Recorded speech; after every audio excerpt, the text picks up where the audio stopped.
Good morning students. हम लोगों का सब्जेक्ट है बिजनेस स्टडीज़। प्रीवियस लेक्चर्स में हम लोगों ने लेसन नंबर 10 स्टार्ट किया है जिसका नाम था इंटरनेशनल ट्रेड। इंटरनेशनल ट्रेड में अभी तक हम लोग यहाँ पे इसका मीनिंग पढ़ चुके हैं कि इंटरनेशनल ट्रेड या फॉरेन ट्रेड होता क्या है। तो एक बार हम फिर इसका मीनिंग समझ लेते हैं। यहाँ पे दिया हुआ था the trade between two countries और nation is known as foreign और एक्सटर्नल ट्रेड और इंटरनेशनल ट्रेड। मतलब जब भी दो देशों के बीच में, राज्यों के बीच में व्यापार किया जाता है गुड्स और प्रोडक्ट को सप्लाई करने का एक प्रोसेस किया जाता है, वही यहाँ पे कहलाता है फॉरेन ट्रेड, इंटरनेशनल ट्रेड या फिर एक्सटर्नल ट्रेड, जिसे हम लोग विदेशी व्यापार या अंतर्राष्ट्रीय व्यापार के नाम से भी जानते हैं। यहाँ पर हम लोगों ने एक्सटर्नल ट्रेड का मीनिंग समझने के बाद में हम लोगों ने यहाँ पे काइंड्स ऑफ फॉरेन ट्रेड देखे थे, इसके प्रकार देखे कि कितने प्रकार से फॉरेन ट्रेड होता है। तो यहाँ पर इसकी 3 प्रोसेस थी। फर्स्ट था इम्पोर्ट ट्रेड, सेकंड था एक्सपोर्ट ट्रेड और था इंटरपोर्ट ट्रेड। इम्पोर्ट ट्रेड में हम लोग गुड्स को सिर्फ लेते हैं, अदर कंट्री से हमारे यहाँ पे माल आता है तो वो इम्पोर्ट होगा। एक्सपोर्ट में हम हमारे यहाँ से गुड्स किसी अदर कंट्री में सेंड करते हैं, देते हैं, तो वो एक्सपोर्ट होगा। और इंटर एक्सपोर्ट यहाँ पे जहाँ पे दोनों प्रोसेस एक साथ चलती रहती हैं। इस तरह यहाँ पे इसका मीनिंग और टाइप्स देखने के बाद में फिर हम लोगों ने देखा था नीड्स देखी थी इसकी, फॉरेन ट्रेड की क्या नीड्स होती है, क्या रिक्वायरमेंट रहती है, आवश्यकता क्या है। आवश्यकता देखने के बाद में हम लोगों ने इसके इंपॉर्टेंस देखे थे, इसका महत्व देखा था कि एक्सटर्नल ट्रेड का या अंतर्राष्ट्रीय व्यापार का या फॉरेन ट्रेड का इंपॉर्टेंस क्या होता है। तो इंपॉर्टेंस देखी थी। इंपॉर्टेंस के यहाँ पे 10 पॉइंट है, जिसमें से कोई 6 पॉइंट आप लोगों को अपनी एग्जाम के लिए लर्न करना है। आगे दिया हुआ advantages of international trade. International trade के एडवांटेजेस क्या, इसके क्या लाभ होते हैं, क्या फ़ायदे होते हैं, तो ये पॉइंट हम लोगों ने डिस्कस करें, जिसके 10 पॉइंट थे, इसमें से भी 6 पॉइंट आप लोगों को लर्न करना है ना। हम लोगों ने देखे इसके डिसएडवांटेजेस यानी इसकी क्या हानियाँ होती है या इसके क्या दोष होते हैं। तो यहाँ पर इसके 12 पॉइंट है, 12 में से 7 पॉइंट आप लोगों को करना है। नेक्स्ट हम लोगों ने देखा था फॉरेन ट्रेड की कॉम्प्लेक्सिटी। अब यहाँ पर इसका हम लोगों ने फॉरेन ट्रेड के इंपॉर्टेंस, एडवांटेजेस और डिसएडवांटेजेस देखने के बाद में इसके पॉइंट्स कवर करे थे, जो कि 12 थे। और इन 12 पॉइंट्स में से 7 से 8 पॉइंट आप लोगों को लर्न करना है एग्जाम के लिए। नेक्स्ट हम लोगों ने कवर किया है इंटरनल ट्रेड और एक्सटर्नल ट्रेड का डिफरेंस, जिसके यहाँ पे 14 पॉइंट आप लोगों को दिए हुए, 14 में से 8 पॉइंट आप लोगों को लर्न करना है। नेक्स्ट नंबर पे हम लोगों ने जो देखे थे पॉइंट्स, वो थे मोड्स और ways of entering to international business. International business को स्टार्ट करने के लिए या उसमें इंटर होने के लिए हमें कौन कौन सी सिचुएशंस को, कौन कौन सी कंडीशंस को फॉलो करना पड़ता है। तो यहाँ पर हम लोगों ने इसके 5 पॉइंट कल के वीडियोज़ में कवर कर लिए थे, जिसके कुछ एडवांटेजेस भी थे और डिसएडवांटेजेस भी थे। यहाँ तक का पार्ट हम लोगों का इस लेसन में कवर हो चुका है। आज हम लोग हमारी वीडियो को जो स्टार्ट कर रहे हैं या कंटिन्यू कर रहे हैं वो है 10.10 पेज नंबर 311 पे। इसमें दिया हुआ है important document used in import और export trade, how to enter in international trade. Important document कौन से होते हैं जब भी हम इंपोर्ट और एक्सपोर्ट की प्रोसीजर अपने बिजनेस के लिए करते हैं, एक्सटर्नल बिजनेस को हम जब हमारे बिजनेस में स्टार्ट करते हैं, तो उसमें कौन कौन से इंपॉर्टेंट डॉक्यूमेंट्स का हमें यूज़ करना पड़ता है या कौन से इंपॉर्टेंट डॉक्यूमेंट का यूज़ करने के बाद में ही हम इस प्रोसेस को कंटिन्यू कर सकते हैं या अपने बिजनेस के लिए यूज़ कर सकते हैं। तो यहाँ पे दिया हुआ है how to enter in international trade, किस तरह से अंतर्राष्ट्रीय व्यापार में या फॉरेन ट्रेड में हम लोग इंटर हो सकते हैं, जा सकते हैं। इसमें फर्स्ट नंबर पे दिया हुआ है a number of document are used for importing और एक्सपोर्टिंग ऑफ गुड्स। मतलब यहाँ पर जो डॉक्यूमेंट यूज़ किए जाते हैं इम्पोर्ट और एक्सपोर्टिंग प्रोसेस के लिए वो इस प्रकार है। They are very important as they protect the interest of both the parties, importer and exporter. मतलब ये जो इम्पॉर्टेंट डॉक्यूमेंट रहते हैं इंटरनेशनल बिजनेस के लिए या फॉरेन बिजनेस के लिए, ये दोनों ही पार्टी को प्रोटेक्ट करते हैं, चाहे वो इंपोर्ट करने वाला पर्सन हो या फिर एक्सपोर्ट करने वाला। मतलब या तो माल देने वाला व्यक्ति हो, गुड्स देने वाला व्यक्ति हो या लेने वाला हो, इंपोर्टर और एक्सपोर्टर के नाम से जिसके लिए दिया हुआ है वर्ड। तो ये दोनों ही पार्टीज़ को प्रोटेक्ट करते हैं ये इंपॉर्टेंट डॉक्यूमेंट, क्योंकि यहाँ पर उनकी एक सेफ्टी के लिए यूज़ की जाते हैं। आगे दिया हुआ है on the basis of this document, इस डॉक्यूमेंट के आधार पर an important can acquire the goods according to the order and the exporter can get the payment of price of the goods exported. मतलब इस डॉक्यूमेंट के basis पर या इस डॉक्यूमेंट के आधार पर, इस पत्र के आधार पर इंपोर्ट करने वाला व्यक्ति और एक्सपोर्ट करने वाला व्यक्ति अपने माल का लेन देन और उसी के साथ में उस गुड्स के प्रोडक्ट के लेन देन के साथ ही साथ में अपनी पेमेंट का भी फुल अमाउंट रिसीव कर सकता है या अमाउंट को प्राप्त कर सकता है। तो यहाँ पे ये इसकी इंपॉर्टेंस होती हैं। आगे हम लोगों को इसमें कंटिन्यू जो करना है वो है the principal documents are as under, मतलब यहाँ पे कौन कौन से इंपॉर्टेंट डॉक्यूमेंट्स का यूज़ किया जाता है इस प्रोसीजर के लिए। तो देखिए यहाँ पे हमको 12 और 15 दो लिस्ट दी हुई है।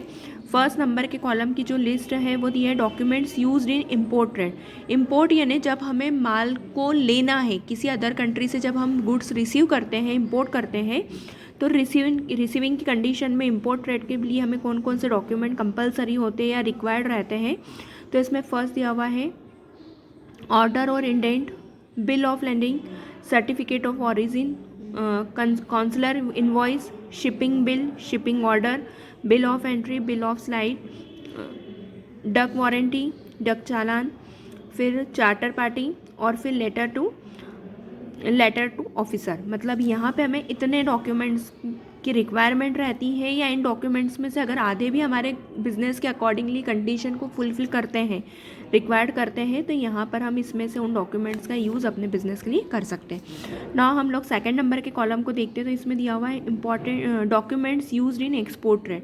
एक्सपोर्ट ट्रेड यानी जब हमें अपने देश से माल किसी अदर कंट्री में सेंड करना है, सप्लाई करना है, तो उसको हम एक्सपोर्ट कहेंगे। तो एक्सपोर्ट कंडीशन में हमें कौन कौन से डॉक्यूमेंट यहाँ पे लगेंगे।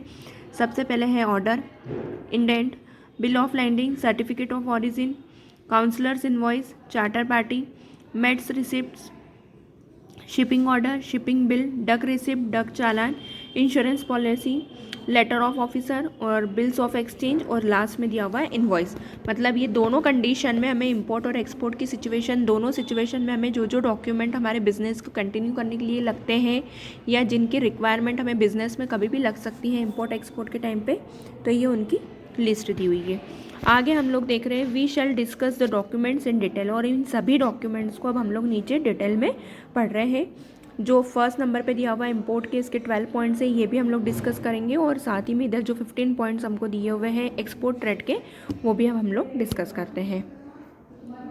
फर्स्ट नंबर पे दिया हुआ है हमको ऑर्डर। तो ऑर्डर यानी हम नाम से ही समझ सकते हैं कि जब भी हम किसी पर्टिकुलर पार्टी के लिए, जब भी हम किसी गुड्स का, प्रोडक्ट का ऑर्डर देते हैं चाहे लेते हैं, तो उस ऑर्डर की जो लिस्ट बनाई जाती है वही यहाँ पे कहलाएगा ऑर्डर।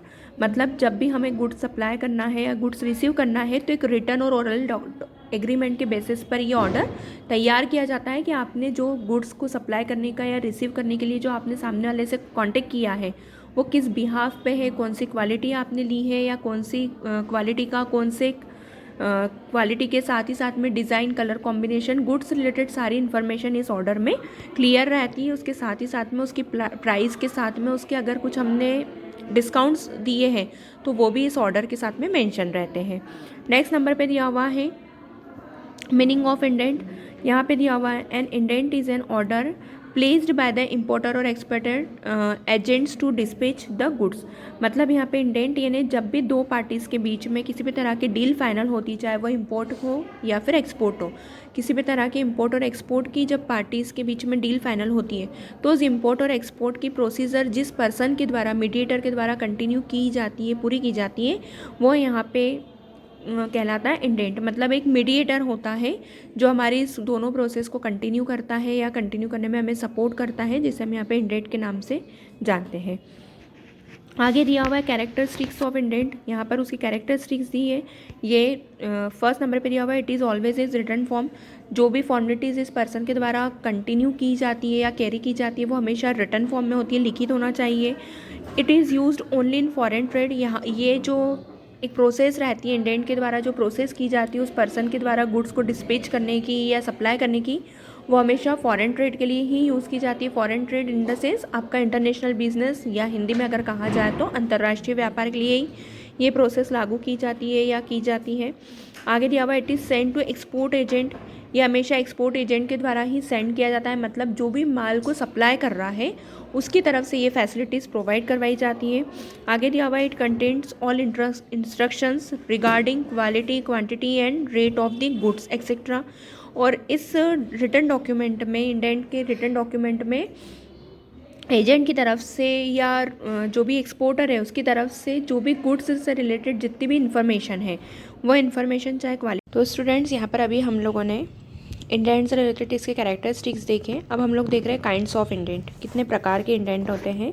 तो इसमें फर्स्ट नंबर पे इंडेंट का जो टाइप दिया हुआ है, कैटेगरी दी हुई है, यहाँ पे फर्स्ट नंबर पे है open indent. Now second is closed indent. Open indent क्या होता है हम लोग ये देख लेते हैं। इसमें दिया हुआ open indent, in this indent all the details of the goods to be import are not given but left to the descriptions of the sellers. मतलब यहाँ पे सारी इन्फॉर्मेशन ओपन इंडेंट में अलग से नहीं दी हुई होती है। सारी डिटेल गुड्स रिलेटेड जितनी भी इन्फॉर्मेशन होती है वो सब इस तरह से हमें बताते हैं। इसमें फर्स्ट नंबर पे दिया हुआ है क्लोज इंडेंट, सेकंड नंबर पे दिया हुआ है क्लोज इंडेंट। क्लोज इंडेंट में दिया हुआ है under this indent the price of goods and details of other points of the mention. मतलब इसमें सेकंड नंबर पे क्लोज इंडेंट में अंदर की तरफ से सारी इन्फॉर्मेशन रहती है, वो प्राइस रिलेटेड और अदर इन्फॉर्मेशन इसमें दी होती है। आगे दिया हुआ है कंटेंट्स ऑफ इंडेंट। इसके कितने कंटेंट्स क्या होते हैं, इसमें सबसे पहले दिया हुआ है क्वालिटी ऑफ गुड्स। तो इंडेंट में सबसे पहले है क्वालिटी बताई जाती है, ट्रेडमार्क बताया जाता है, उसके हॉलमार्क्स के थ्रू उसकी पहचान बताई जाती है।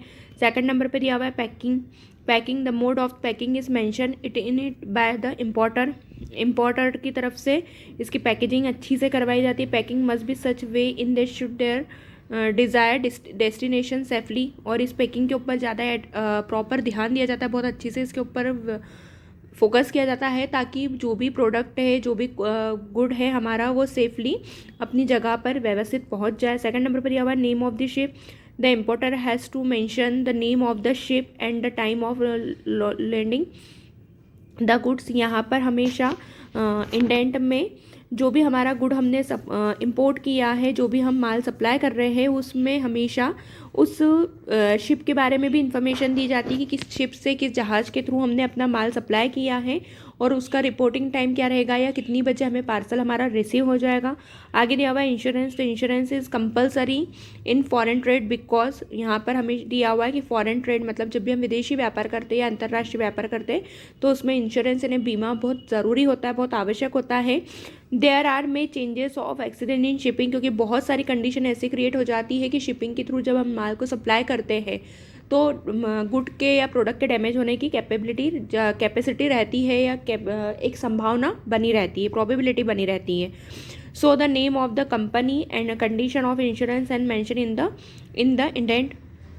इसलिए इस इंडेंट के अंदर जो भी कंपनी है, जो भी शिप्स के थ्रू हमने माल भेजा, उस शिप के नाम के साथ ही साथ में इंश्योरेंस कंपनी का नाम और उसकी भी इंफॉर्मेशन उसमें मेंशन रहती है ताकि किसी भी तरह का अगर टूट फूट हो जाए तो डायरेक्ट इंश्योरेंस कंपनी से हम लोग हमारी डील करके अपने काम को पूरा कर पाए।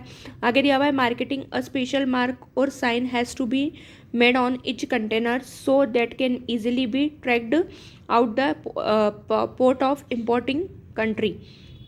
मार्किंग मतलब इसके अंदर एक स्पेशल मार्किंग की जाती है, एक अलग से अपनी एक चिन्ह, पहचान चिन्ह बनाया जाता है जिससे बहुत सारी कंडीशन में अगर बहुत सारा माल अगर एक ही जगह पे सप्लाई हो रहा अलग अलग प्रोडक्टर का, तो हम हमारी मार्किंग के थ्रू उस माल को आसानी से पहचान सकते हैं। तो मार्किंग के थ्रू एक हाईलाइट कर दिया जाता है, हमें हमारा वो चिन्ह पता रहता है, हमें एक हमारा साइन पता रहता है जिससे हमारे गुड की प्रोडक्ट की ईजिली पहचान कर सकते हैं। आगे दिया हुआ है price. The price of good should always be mentioned so that the total amount can be calculated easily.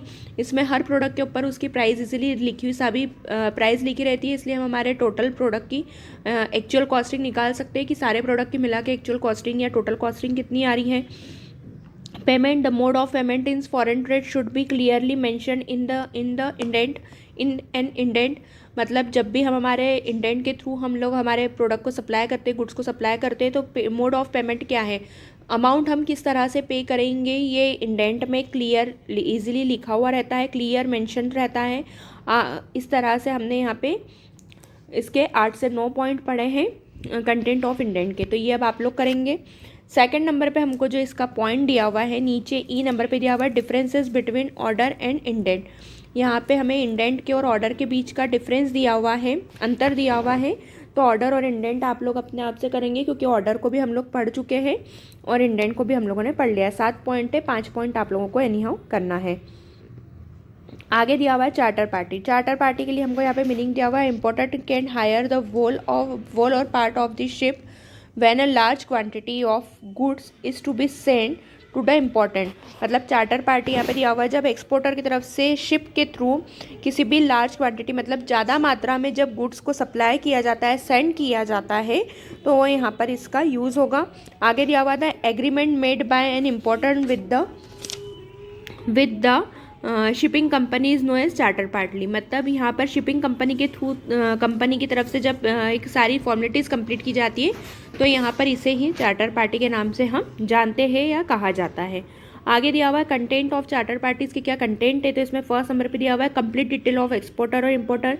इस चार्टर पार्टी के कंटेंट में एक्सपोर्टर और इम्पोर्टर की पूरी इन्फॉर्मेशन रहती है, कंप्लीट डिटेल लिखी रहती है, सभी जानकारियाँ दी जाती है। Particular of goods to be send, particular कौन सा माल भेजा जा रहा है, कौन सा गुड सप्लाई किया जा रहा है, उसकी भी इन्फॉर्मेशन रहती है। Freight to be paid the shipping company, और फ्रेड यानी शिपिंग कंपनी को इसका भाड़ा पहले ही रेंट जो रहता है शिपिंग का वो पहले ही ऑलरेडी पेड रहता है।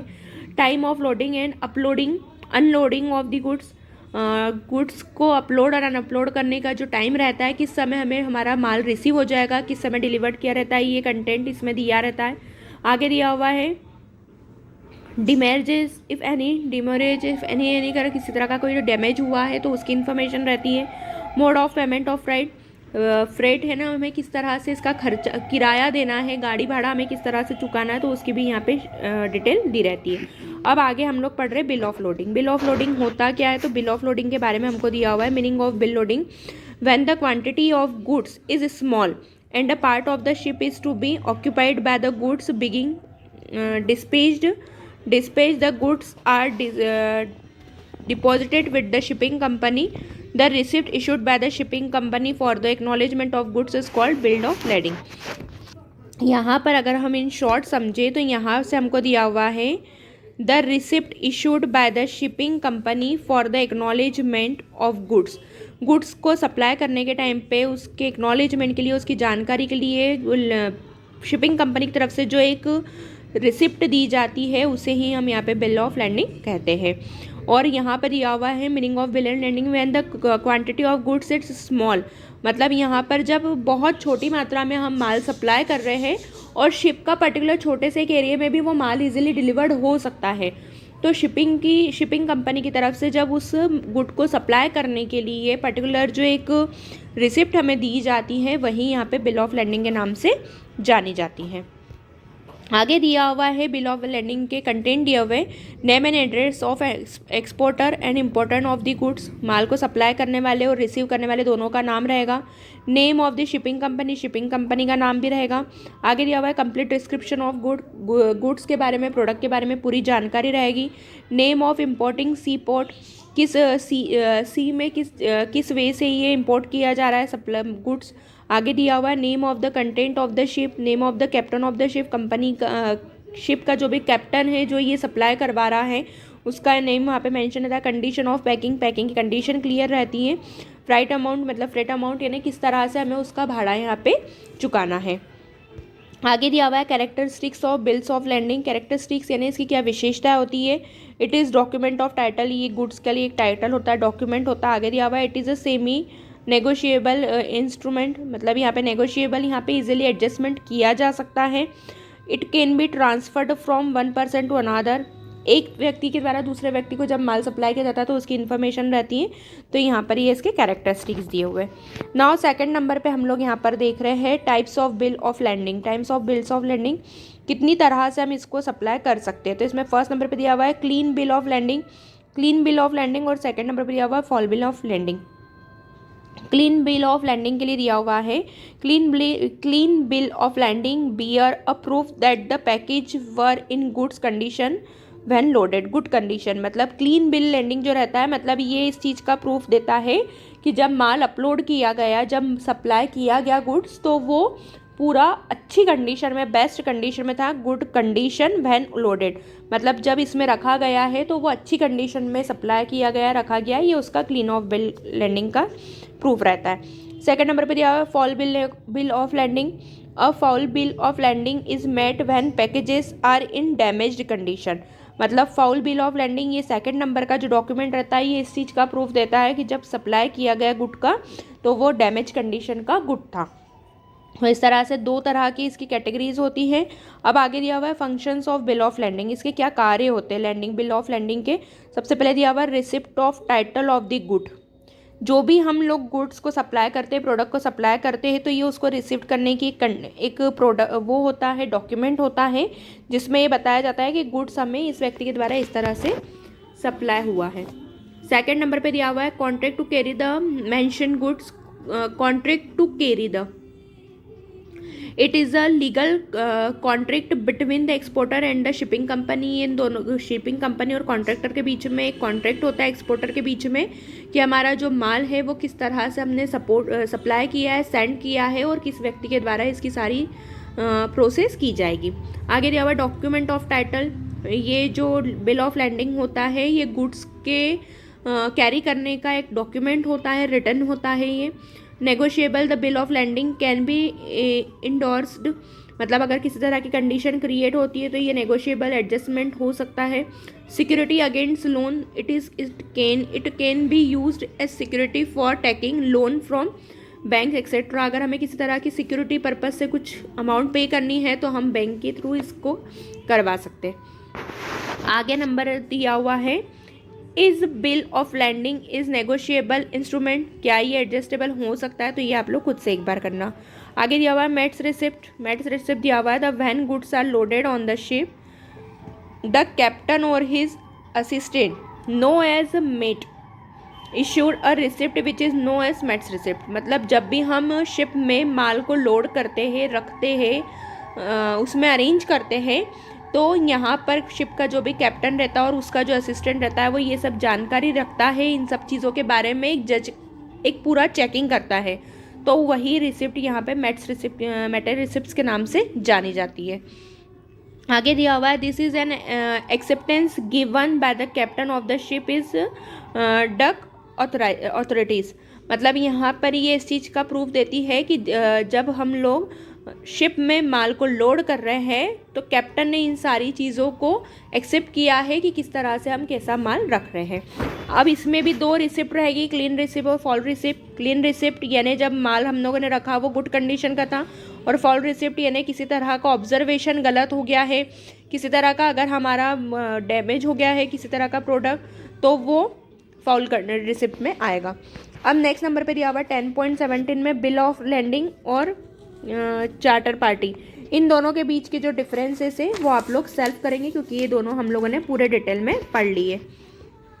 अब हम लोग इसमें नेक्स्ट नंबर पे देख रहे हैं सर्टिफिकेट ऑफ ओरिजिन। यहाँ पे दिया हुआ है the certificate of origin is a document showing the place of origin of the goods.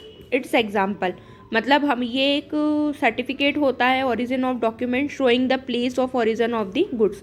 Goods को सप्लाई करने के बीच में जो एक प्रोसेस की जाती है, किस वे से वो गुड सप्लाई हो रहा है, तो ये इसका एक सर्टिफिकेट होता है या एक रिटर्न डॉक्यूमेंट होता है। आगे नंबर पे दिया हुआ है काउंसलर इनवॉइस। काउंसलर इनवॉइस के लिए दिया हुआ है in the case where the import duty is levied एंडोरेबल, ब्रैकेट में दिया हुआ है according to value the exporter must get the foreign invoice verification by council commercial amount of the importing country rising in his own country. Counsellor invoice मतलब जब हम हमारे देश से दूसरे देश में अदर कंट्री में गुड्स को सप्लाई करते हैं, तो वहाँ पे हमारी ही कंट्री में हमारे एक व्यक्ति के द्वारा उन सब चीज़ों की क्रॉस चेकिंग की जाती है, वेरिफिकेशन किया जाता है, और उस वेरिफिकेशन के बाद में जब उस गुड्स को सप्लाई करने के लिए वो अप्रूव कर देते हैं, मतलब हमें एक जानकारी सारी एकत्रित करने के बाद में, सारी इन्फॉर्मेशन कलेक्ट करने के बाद में जब वो हमें परमिशन दे देते हैं गुड्स को सेंड करने की, तो लोकल एरिया में या ऑन कंट्री हमारे ही देश में जब एक उसके लिए एक जो बिलिंग पास की जाती है, कन्फर्मेशन लेटर दिया जाता है, वहीं यहाँ पे कहलाएगा काउंसलर इनवॉइस। 10.20 पे दिया हुआ है शिपिंग ऑर्डर। शिपिंग ऑर्डर क्या होता है, तो यहाँ पे पढ़ रहे हैं हम a shipping order is an order given by the shipping company to the captain of the ship. मतलब शिपिंग ऑर्डर जो रहता है वो शिपिंग कंपनी के कैप्टन के द्वारा शिप के लिए directing him to load and goods mention in the order.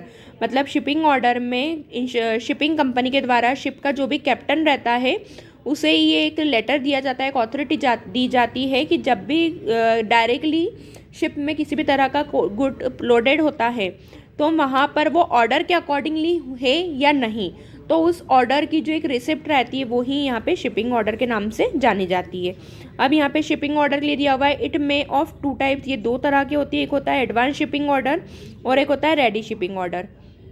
Advance shipping order में क्या होगा कि हमेशा गुड्स लेट सप्लाई होता है, गुड जो भी प्रोडक्ट रहता है वो लेट लोडेड होता है शिप में, लेकिन उसकी कंफर्मेशन पहले से ही कैप्टन के पास में आ जाती है, तो वो हमारा हो जाएगा advance shipping order. Second number पे होता है ready shipping order. Ready shipping order यानी उसी समय गुड आया और उसी समय हमारे पास ऑर्डर आया कि अब हमें इसमें शिप में इस पूरे गुड को लोड करना है, तो वो हमारा काउंट होता है रेडी शिपिंग ऑर्डर। मतलब टाइम पे ही जब दोनों चीज़ें एक साथ इशू की जाती है, रेडी ऑन अ डॉक, मतलब जब पूरा ट्रॉले में उसी समय ऑर्डर आता है और उसी समय हम लोग ऑर्डर देते हैं और उसी समय गुड भी रखते हैं, तो वो हमारा कहलाएगा रेडी शिपिंग ऑर्डर।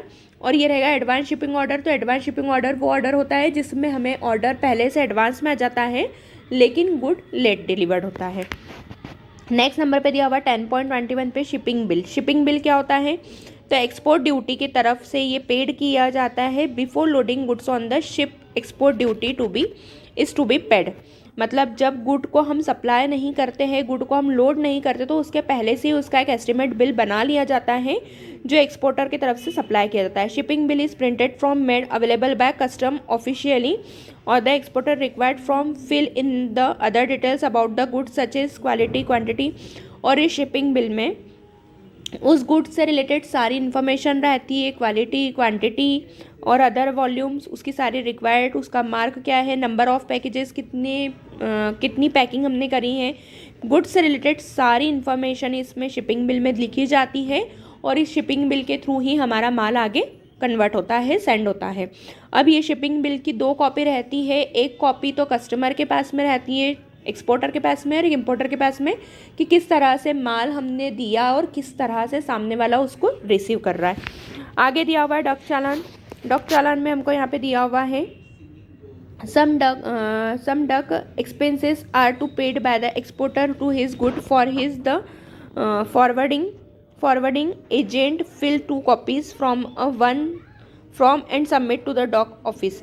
मतलब यहाँ पे दिया हुआ है कि डक चालान जो रहता है वो इम्पोर्टर और एक्सपोर्टर दोनों की तरफ से शिपिंग की कंडीशन में जब हम लोग माल सप्लाई करते हैं तो उस कंडीशन में 2 कॉपी सप्लाई की जाती है, सबमिट की जाती है। एक जो रहती है वो डक ऑफिसर के पास में रहती है, मतलब जिसने सारी चीज़ों को चेक किया है, और सेकेंड कॉपी जो रहती है वो एक्सपोर्टर को सेंड कर दी जाती है, जिसे यहाँ पे हम लोग डक चालान कहते हैं। Without paying this expenses one can not shift goods from the duck. मतलब इस चालान के बिना या इस बिल के पास हुए बिना हम लोग अपने माल को, अपने गुड्स को इसमें ट्रॉले में सबमिट नहीं कर सकते या लोडेड नहीं कर सकते। बिल ऑफ एंट्री जैसे कि हमको नाम से समझ में आ रहा है, बिल ऑफ एंट्री मतलब जब भी हम हमारी कंट्री से दूसरी कंट्री में माल भेजते हैं और जब माल पूरा जगह पे व्यवस्थित पहुंच जाता है तो उस जगह पर जब माल उतरता है उसके पहले हमें एंट्री बिल हमें एक बनाकर देना पड़ता है। मतलब हमारे यहाँ की जो भी एक कस्टम रहती है गवर्नमेंट की, वो सारी फॉर्मेलिटीज़ को वहाँ पे पूरा करती हैं और सामने वाला जो भी सेंडर है जिसने माल सप्लाई किया है उसको उन सारी फॉर्मेलिटीज़ को पूरा करके अपनी कंट्री में माल देना होता है। तो गुड को लोड करने के बाद में जब वो रिसीव करते हैं तो रिसीविंग के पहले की ये सारी इन्फॉर्मेशन होती है, एक एंट्री होती है फाइनल, कि गुड इस तरह से फाइनली लिया गया था और हमने अब रिसीव करा है, तो इसकी एक बिल ऑफ एंट्री होती है। नेक्स्ट नंबर पर दिया हुआ है silent feature of bill of site. Second number पे दिया हुआ है बिल ऑफ साइट। ये बिल ऑफ साइट किस जगह से वो माल किस तरह से डिलीवर्ड हुआ उसकी इन्फॉर्मेशन रहती है। तो ये सब शॉर्ट नोट है, एक बार आप इसको नॉर्मली ऐसी जनरली रीड कर लेना।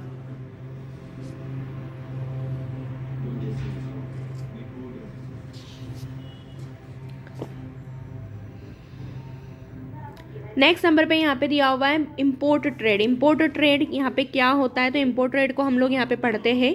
इम्पोर्ट ट्रेड में दिया हुआ है buying of goods and service from other countries known is import. मतलब जब भी हम हमारे देश की जगह दूसरे देश में हम हमारे लिए किसी भी सर्विस को या गुड को परचेज करते, बाइंग करते, खरीदते हैं, तो वहीं यहाँ पे इम्पोर्ट ट्रेड के नाम से जाना जाता है। अब यहाँ पे दिया हुआ है to meet the need of goods. To meet the need of goods मतलब जब हमें किसी भी तरह के गुड्स की रिक्वायरमेंट रहती है जो हमारे एरिया में या हमारे कंट्री में अवेलेबल नहीं है, तो उस रिक्वायरमेंट को पूरा करने के लिए हम इंपोर्ट करते हैं। सेकंड नंबर पे दिया हुआ है टू डेवलप द इकोनॉमी को डेवलप करने के लिए, इकोनॉमिक कंडीशन को बेटर बनाने के लिए भी हम लोग इंपोर्ट करते हैं। सेकंड नंबर पे दिया है जोग्राफिकल रीजन। कुछ ऐसी कंट्रीज़ रहती है, कुछ ऐसे क्षेत्र रहते हैं, ऐसे एरियाज़ रहते हैं कि जहाँ पर हर तरह के नेचुरल रिसोर्सेज अवेलेबल नहीं होते हैं और उन नेचुरल रिसोर्सेज को हम लोग ला नहीं सकते हैं, रॉ मटेरियल हम ले नहीं सकते। इसलिए उस कंडीशन को फुलफिल करने के लिए, उस नीड को, रिक्वायरमेंट को पूरा करने के लिए हमें डायरेक्ट प्रोडक्ट भी सामने वाली कंट्री से बाय करना पड़ता है, खरीदना पड़ता है। तो यहाँ पे जोग्राफिकल रीज़न भी होते हैं। नेक्स्ट नंबर पर दिया हुआ है इम्पोर्ट प्रमोशन, एक्सपोर्ट प्रमोशन। जब हम इंपोर्ट एक्सपोर्ट की प्रोसीजर अपने बिजनेस के लिए करते हैं तो एक्सपोर्ट यानी विदेशी व्यापार को भी यहाँ पे साथ मिलता है, सपोर्ट मिलता है। अब आगे दिया हुआ है middle man is import trade. यहाँ पे मिडिल मैन कौन होते हैं, कौन ऐसे लोग होते हैं जो हमारे इस इम्पोर्ट एक्सपोर्ट के बिजनेस को कैरी करवाते हैं। तो उसमें दिया हुआ है import agent, clearing agent, railway company, transport company और बैंक्स। मतलब इन सब की हेल्प लेके या इनमें से हमारी रिक्वायरमेंट के अकॉर्डिंगली हम किसी की भी हेल्प लेके अपने इंपोर्ट बिजनेस को डेवलप कर सकते हैं। अब आगे दिया हुआ है प्रोसीजर ऑफ इंपोर्ट। क्या प्रोसीजर होता है इंपोर्ट का। इंपोर्ट के प्रोसीजर में हम लोग यहाँ पे पॉइंट पढ़ रहे हैं। इंपोर्ट के प्रोसीजर में फर्स्ट नंबर पे दिया हुआ है इंक्वायरीज यानी हम लोग किसी भी तरह का जब इंपोर्ट करना चाहते हैं, किसी भी तरह का माल अदर कंट्रीज से लेना चाहते हैं, तो सबसे पहले हमें जो प्रोसीजर फॉलो करना पड़ता है वो रहती है इंक्वायरी। सबसे पहले हम हर उस गुड्स से उस गुड्स से रिलेटेड सारी इन्फॉर्मेशन को, इंक्वायरीज़ को पूरा करते हैं, सारी जानकारी एकत्रित करते हैं। किस कंट्री से हमें माल मंगवाना बेहतर होगा, कहाँ हमें बेनिफिट ज़्यादा मिलेंगे, ये सारी इंक्वायरीज़ करने के बाद में हम फाइनल डिसीजन लेते हैं कि इस जगह से हमें ये प्रोडक्ट इंपोर्ट करना है अपनी इस रिक्वायरमेंट को पूरा करने के लिए। नेक्स्ट नंबर पे दिया हुआ है obtaining import licence.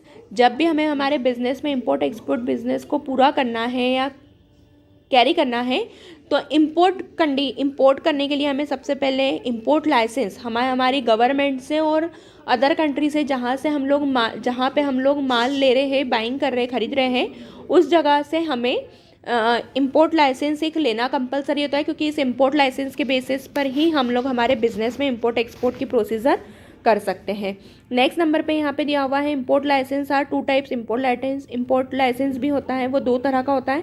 First number पे दिया हुआ है restricted licence for the particular commodities for which the government has imposed very strict control on the import of goods.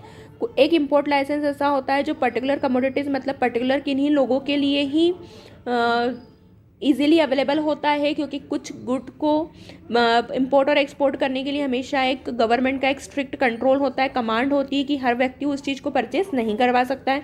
तो एक तो फर्स्ट लाइसेंस होता है रिस्ट्रिक्टेड लाइसेंस, मतलब वहाँ पर हर व्यक्ति उस चीज़ का उपयोग नहीं कर सकता है, इसलिए रिस्ट्रिक्टेड लाइसेंस। सेकंड नंबर पे हुआ open general licence for those item for which not any restrict to on the import. और सेकंड नंबर का जनरल इम्पोर्ट लाइसेंस होता है जिसको कोई भी व्यक्ति अपने बिजनेस में अपनी रिक्वायरमेंट को पूरा करने के लिए इम्पोर्ट कर सकता है, जिसके ऊपर गवर्नमेंट का किसी भी तरह का कोई कंट्रोल या बैन नहीं होता है। तो इस तरह से इंपोर्ट की हमने डिटेल पढ़ी। सेकंड नंबर पे हमको दिया हुआ है ऑब्जेक्ट ऑफ लाइसेंस, इसके उद्देश्य क्या होते हैं। तो फर्स्ट नंबर पे दिया हुआ है to provide protection of the home industries को प्रोटेक्ट करने के लिए ये ज़रूरी है। सेकंड नंबर पे दिया हुआ है to regular the flow the foreign exchange resources of the country. Natural resources का यूज़ करने के लिए फॉरेन एक्सचेंज की रिक्वायरमेंट को पूरा करने के लिए भी ये रिक्वायर्ड होता है, ज़रूरी होता है। आगे दिया हुआ है to ensure that only essential goods for the imported from abroad. और कुछ ऐसी चीज़ें होती है जो हम अब्रॉड से इजीली ले सकते हैं, सप्लाई करवा सकते हैं, उसके लिए भी यहाँ पर इसकी रिक्वायरमेंट को हम पूरा कर सकते हैं। आगे दिया हुआ है how to get an import licence, कैसे हम इम्पोर्ट लाइसेंस ले सकते हैं। तो सबसे पहले हमें यहाँ पे किसकी एक एप्लीकेशन सबमिट करनी पड़ती है। Application is submitted to the controller of import और export of the prescribed printed form. मतलब सबसे पहले हमें किसकी एप्लीकेशन सबमिट करनी पड़ती है इम्पोर्ट एक्सपोर्ट बिजनेस के लिए। जो पर्टिकुलर जो एक प्रिंटेड फॉर्म रहता है उसको हमें फिल करना पड़ता है, उस एप्लीकेशन फॉर्म को।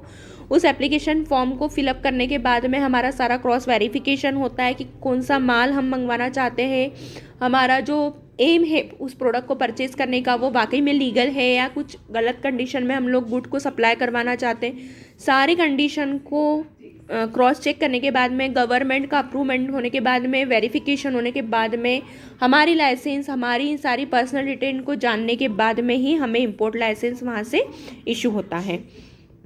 और कोटा सर्टिफिकेट की तरफ से ये दिया जाता है, गवर्नमेंट की तरफ से इशूड रहता है, और ये पर्टिकुलर उस गुड के लिए है या हमेशा हमारा इंपोर्ट एक्सपोर्ट बना रहेगा, ये सारी कंडीशन उस बिजनेस में क्रिएट रहती है, उस डॉक्यूमेंट में मेंशन रहती है। अरेंजमेंट ऑफ फॉरेन एक्सचेंज, इसका क्या अरेंजमेंट होता है? तो फॉरेन एक्सचेंज मतलब हम लोग इंपोर्ट एक्सपोर्ट करेंगे तो हम किस तरह से हमारी जो करेंसी है उसको इंपोर्ट एक्सपोर्ट में कन्वर्ट कर पाएंगे, एक्सचेंज कर पाएंगे, उसकी भी मेथड मेंशन रहती है। प्लेसिंग द इंडेंट की भी इंफॉर्मेशन हमें उसमें फिलअप करनी पड़ती है इंपोर्ट में। ओपनिंग ऑफ क्रेडिट के बेसिस पर अगर हमने गुड इंपोर्ट किया, उधारी के उसमें किया है, तो उधारी के लिए हमें कितना अमाउंट पहले एडवांस में पे करना है, कैसा अमाउंट हम पे करेंगे, उसकी इन्फॉर्मेशन रहती है। Advice to shipment advice of shipment, यानी अगर हमने शिप के थ्रू अगर हमारे माल को सप्लाई किया है तो एक्सपोर्टर की भी इन्फॉर्मेशन हम हमारे पास में रखेंगे, ताकि किसी भी तरह का अगर कंडीशन क्रिएट होता है तो हम एक्सपोर्टर से कांटेक्ट करके अपने प्रोसेस को आगे बढ़ा सकते हैं। Permission of the shipping company की तरफ से हमें परमिशन लेनी पड़ती कि ये गुड हम सप्लाई करना चाहते हैं, यहाँ पर माल जाएगा तो हमें शिपिंग से रिलेटेड सारी फॉर्मेलिटीज़ पूरी करनी पड़ती हैं। Appointment of the clearing agent, जो हमारा गुड यहाँ से वहाँ सप्लाई करेगा, वहाँ जाके जो व्यक्ति हमारे गुड को एक्सप्लेन कर पाएगा, हमारा यूज़ ऑफ जो इसके इंस्ट्रक्शंस रहते हैं उसको हम क्लियर कर पाएंगे, तो हमें उस एजेंट का भी यहाँ पर एक सिलेक्शन करना पड़ता है जो हमारे गुड को इजीली बता पाए, समझा पाए। आगे दिया हुआ है पेमेंट ऑफ नेसेसरी ड्यूटीज़, हमें पेमेंट किस तरह से हम करेंगे, जो भी हमने गुड बाइंग करा है, ख़रीदा है, उस गुड का हम लोगों को जो भी अमाउंट पे करनी है तो उसका मोड ऑफ ट्रांजेक्शन या मोड ऑफ पेमेंट क्या रहेगा, ये भी हमें बताना रहेगा। तो इस तरह से यहाँ पे इसके 16 पॉइंट दिए, लेकिन 16 में से एनी 8 पॉइंट आप लोग अपने नीड के अकॉर्डिंगली, अपनी लर्निंग के अकॉर्डिंगली इजली करेंगे। तो यहाँ तक का पॉइंट आज हम लोगों ने कवर करा है। अब हम लोगों का लेसन सिर्फ इसमें एक्सपोर्ट वाला जो हमारा एक पार्ट है वो हमारा बाकी है, वो हम नेक्स्ट वीडियो में कंटिन्यू करेंगे, लेकिन इम्पोर्ट तक का पार्ट आप लोग सभी स्टूडेंट अपनी लर्निंग में स्टार्ट कर दो लर्न करना। और अगर किसी तरह की आपको कुछ क्वेरी रहती है, कुछ प्रॉब्लम आती है, तो ऑनलाइन क्लास अटेंड करके आप पूछ सकते हो।